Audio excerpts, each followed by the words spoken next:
Hello and welcome to Off My Shelves, and in this episode we're going to be looking at Witchfinder Omnibus Volume 1 by Mike Mignola, John Arcudi and tons of other artists and creators involved really. And yeah, we will get underway. And so Witchfinder Omnibus is one of these Hellboy universe omnibuses that appear, and people are always probably looking at them thinking, oh, I wonder if it's as good as Hellboy. But before we get too far into comparing it with Hellboy and looking at the story, we look at the build of the book. It comes with a dust jacket, and underneath the dust jacket it comes with foiled Witchfinder and Omnibus Volume 1 on the side and on the front, and is blank on the back. And it is that very plain, straightforward design that people would be used to if you've got, you know, the Plague of Frogs omnibuses or any of the BPRD omnibuses really.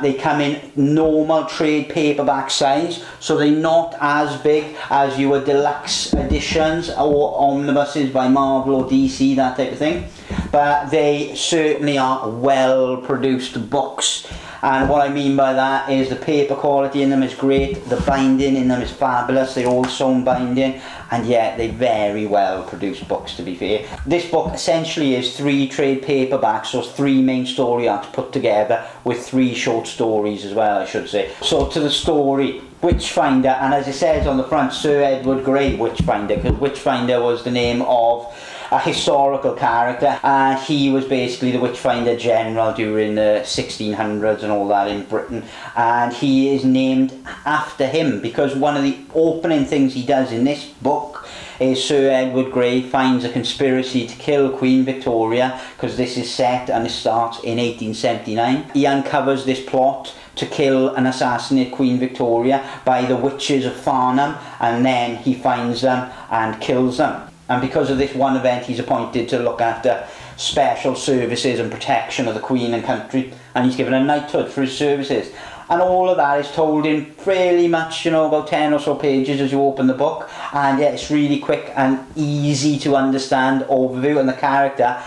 I think, is really simplistic and straightforward, which is kind of a nice thing to get sometimes. And that's one thing I will say about this book,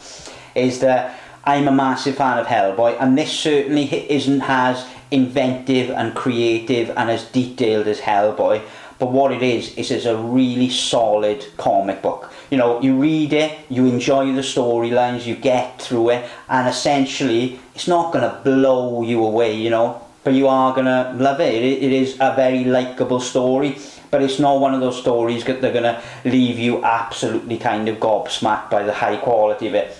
The story is really good quality, the art is fabulous throughout, and the opening story art, the art is by Stenbeck, and the story by Mike Mignola, and the opening story is set in that same year that Sir Edward Grey kills those witches, and it's set in London as well, in 1879. And there's just something so special and nice and comforting, at least for me, when Mike Mignola begins a story in Victorian London, because that seems to be his spiritual home, I think. You know, whenever you see like Gotham by Gaslight or Hellboy stories or any of the BPRD stories or the backstories or the spin-offs set in the Victorian England period,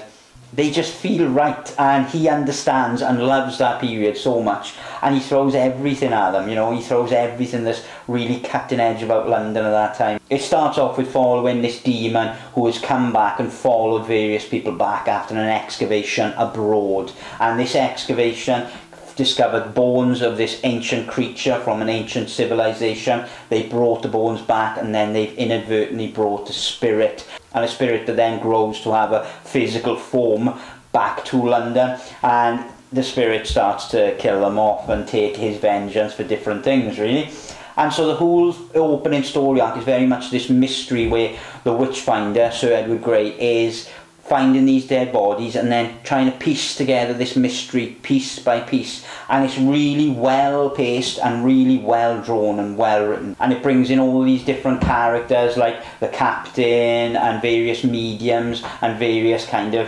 ectoplasmic ghosts like Zora, and it also like gives little tiny snippets of things to come, like there's something, they prophesy slightly over the future of Sir Edward Grey, and there's something bad will happen to him further down the line. But either way, he certainly is this very God-fearing man as well, and he believes that is one of his strengths. So for instance, when he's being attacked or when he's attacking, he's normally reciting scripture or praying. His religion and his commitment to what he sees as the good side of spirituality is what really takes him through the early story arcs, really, and he becomes very uncomfortable utilising some techniques like spiritualism and like other forms of witchcraft and wizardry. He becomes very uncomfortable using them, but then he uses them as a means to get the job done. So this story arc, it even goes into, you know, Bedlam and the asylums in London, and yeah, it's a really solidly good storyline. But the second story arc in here, Lost and Gone Forever, is by John Severin,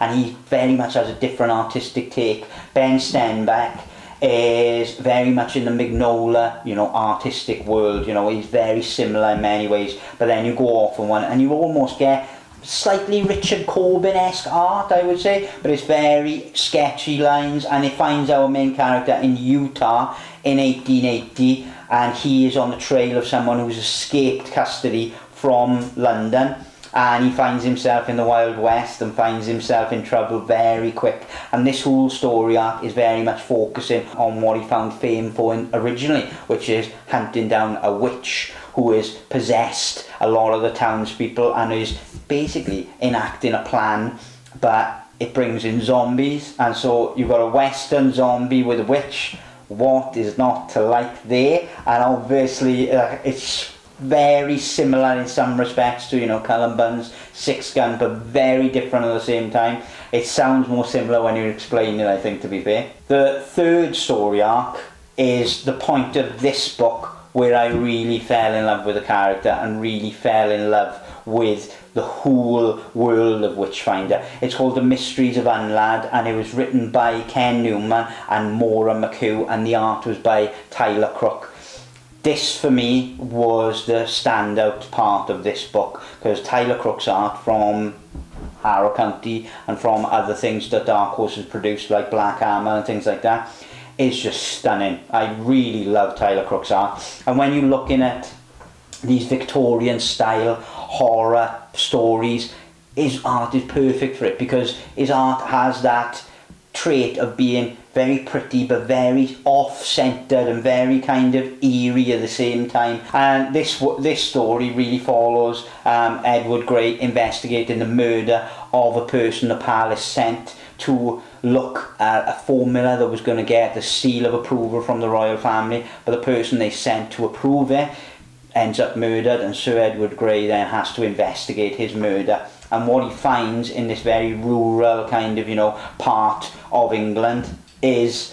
a whole load of weird and wonderful things, really, and it's all revolving around the ocean and eels, and it honestly, with me even explaining it wouldn't make much sense, but when you read it and when you get into the world, it's so interesting and strange and wonderful. And I absolutely loved this story arc, I really did, because I weren't expecting any of it, because the more I read it, the more these weird eel creatures who possess people and who have taken over part of this town come up. But then also the family dramas and dynamics that are going on within the Pool Elixir organisation, which was where the man from the palace was coming to, you know, assess. And so yeah, it is such a brilliant story arc, and Tyler Crook's art really put the icing on the cake. I think this story arc would have been good whoever drew it, but Tyler Crook, being the main artistic creator behind it, really does push it into a different league for me personally anyway.